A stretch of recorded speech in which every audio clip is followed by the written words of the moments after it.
ہمارے پاس جب لوگ آتے ہیں اور وہ داخل طریقت ہوتے ہیں تو ہم جو بنیادی چیزیں ان کو بتاتے ہیں تو ان میں سے ایک چیز یہ لازمی بتاتے ہیں کہ رزق پاک نہیں ہوگا تو باطن روشن نہیں ہوگا. یہ بنیادی بات ہے. اگر رزق پاک نہیں ہے تو میرے حضور نے ارشاد فرمایا کہ ایک بندہ سفر کر کے کعبۃ اللہ کے صحن میں پہنچتا ہے اور کعبے کے پردوں کو تھام رہا ہے, وہ یمد یدیہ, اور لمبے لمبے ہاتھ کر کے کہتا ہے اے اللہ, لیکن اس کا کھانا حرام ہے, اس کا پینا حرام ہے, اس کا لباس حرام ہے, وہ غذیہ بالحرام, اس کو غذا حرام سے دی گئی ہے. میرے حضور نے فرمایا اس کی کوئی دعا قبول نہیں ہوگی. سفر کیا, جنگل پہاڑ کاٹے, سمندروں کو پاٹ کر کے آگے گیا, ہواؤں کے کلیجے چیر کے آگے بڑھا, مہینوں کی مسافتیں طے کر کے گیا اور کعبۃ اللہ کے سامنے کھڑا ہے, سین حرم میں مطاف میں کھڑا ہے, لیکن اس کا جسم حرام سے پلا ہے. اس نے جو پہنا ہے اس لباس کا تانا یا بانا حرام کا ہے, اس کو غذا حرام کی دی گئی ہے, اس نے پیا حرام کا ہے, اس نے کھایا حرام کا ہے, تو پھر اس کا یہ سارا سفر رائے گاں چلا جائے گا, اس کو کچھ نصیب نہیں ہوگا. تو سب سے پہلی شرط اس عنوان سے عقل حلال ہے. اس کے بعد پھر صدق مقال ہے کہ آپ کی زبان جھوٹ نہ بولے. جب کوئی شخص جھوٹ بولتا ہے, روحانیات تو دور کی بات ہے, اللہ کے فرشتے اس سے 1 میل دور ہٹ جاتے ہیں. جب کوئی شخص جھوٹ بولتا ہے تو حدیث پاک میں آتا ہے اس کے منہ سے ایک خاص قسم کی بدبو نکلتی ہے. اس بدبو کو ہم نہیں سونگھ پاتے لیکن فرشتے سونگھ لیتے ہیں, چونکہ فرشتے انتہائی حساس مخلوق ہے, اور وہ جھوٹ کی وجہ سے نکلنے والی بدبو کو سونگھتے ہیں. اللہ نے حضرت امام اعظم امام ابو حنیفہ رضی اللہ تعالیٰ عنہ کو یہ بصیرت عطا کی تھی اور یہ باطنی نظر بخشی تھی کہ جب کوئی شخص وضو کرتا تھا تو اس کے وضو کے پانی سے پہچان لیتے تھے کہ یہ کس گناہ کا مجرم ہے. جب بندہ وضو کرتا ہے تو وضو سے ہاتھوں کے گناہ جھڑتے ہیں, منہ کے گناہ جھڑتے ہیں, تو وہ وضو کے پانی سے اس بات کو محسوس کرتے تھے. اللہ نے ان کو وہ بصیرت عطا کی تھی, لیکن انہوں نے اللہ کی بارگاہ میں عرض کی مالک مجھ سے یہ چیز چھین لے, یہ چیز مجھے نہیں چاہیے. لوگوں کے بارے میں جو ہے وہ ایسا گمان پھر پیدا ہوتا ہے. تو فرشتوں کو اللہ نے وہ حساس جو ہے وہ پاکیزہ وجود دیا, اور ان کی حس ایسی ہے کہ وہ بدبو جو انسان بولتا ہے اور لفظوں سے جو اثرات نکلتے ہیں وہ محسوس کرتے ہیں. تو جب کوئی شخص جھوٹ بولتا ہے تو اس کے جسم سے, اس کی زبان سے جھوٹ کے ساتھ بدبو نکلتی ہے. اللہ کے فرشتے 1 میل دور تک پیچھے ہٹ جاتے ہیں.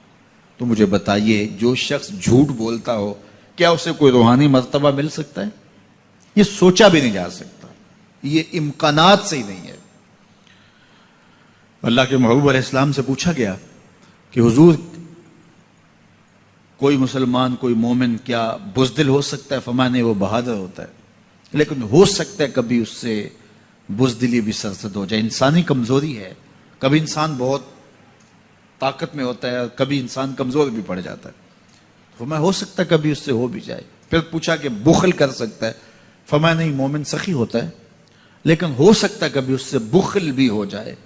کبھی کبھی دولت اسے اچھی بھی لگنے لگ جاتی ہے, جس طرح فرمایا گیا کہ اولاد مبخلتن مجبنتن, یہ جو اولاد ہوتی ہے یہ بندے کو بخیل بھی بنا دیتی ہے اور بزدل بھی بنا دیتی ہے. جب اولاد نہیں ہوتی تو بندہ سخی بھی ہوتا ہے اور بندہ جو ہے وہ مشکل حالات میں بھی کود جاتا ہے, لیکن جب اولاد ہوتی ہے تو پھر مشکل حالات میں کودنے سے پہلے سوچتا ہے میرے بچے ہیں یتیم ہو جائیں گے. اس کو یہ خیال آتا ہے, پہلے ایسے مال لٹاتا ہے لیکن اولاد ہو جائے تو پھر وہ اولاد کا سوچتا ہے کہ ان کے لیے کچھ میں جمع کر لوں.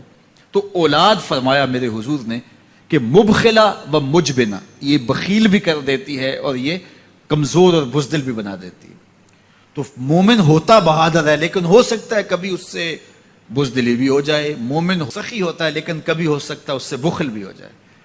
لیکن تیسرا سوال حضور سے پوچھا گیا کہ مومن جھوٹا ہو سکتا ہے؟ تو اس پہ 2 ٹوک کہا, نہیں جھوٹا نہیں ہو سکتا. یہ نہیں ہو سکتا کہ مومن ہو اور جھوٹا ہو, وہ سچ بولنے والا ہوگا.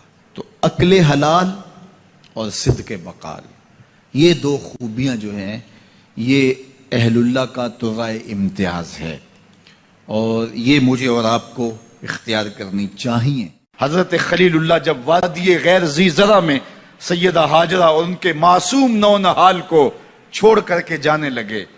ایسی وادی جہاں حیوانی وجود بھی نہیں تھا، نباتات بھی نہیں پائے جاتے تھے، پانی کا ایک قطرہ بھی دستیاب نہیں تھا. کالے سیاہ محیط پہاڑ جیسے فولاد پگھلا کے ڈال دیا ہو. وہ وادی جہاں دن کو بھی خوف آئے، وہاں حضرت ہاجرہ نے راتیں بھی گزاری. کتنا دردناک لمحہ تھا. جب سحری کا وقت ہوا، حضرت خلیل اللہ دعائیں دے کے رخصت ہونے لگے. حضرت ہاجرہ سلام اللہ نے آگے بڑھ کے اپنے شوہر نامدار کا دامن پکڑ لیا.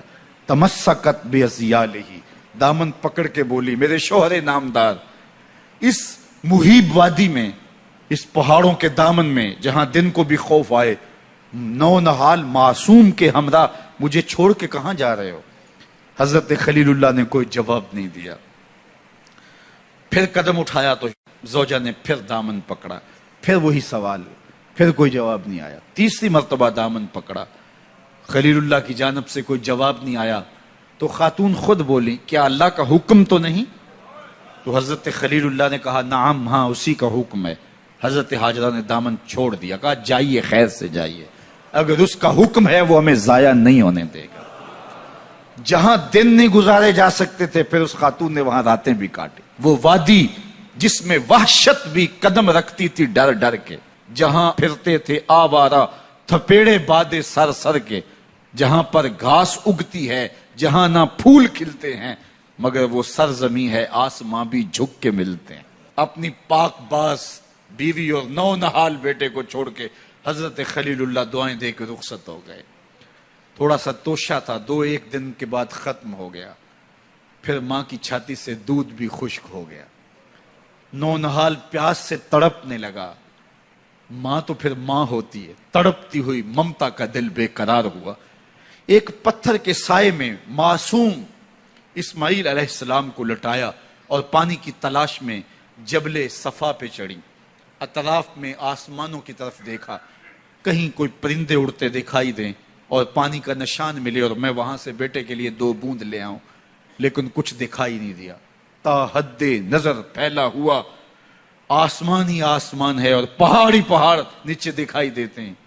پھر مروہ پہ آئیں، درمیان میں نشیبی جگہ تھی، وہاں بیٹے کا من مونا چہرہ دکھائی نہیں دیتا تھا. دوڑ کے گزری اور جا کے صفا پہ گھوم کے دیکھا، کچھ نظر نہیں آیا.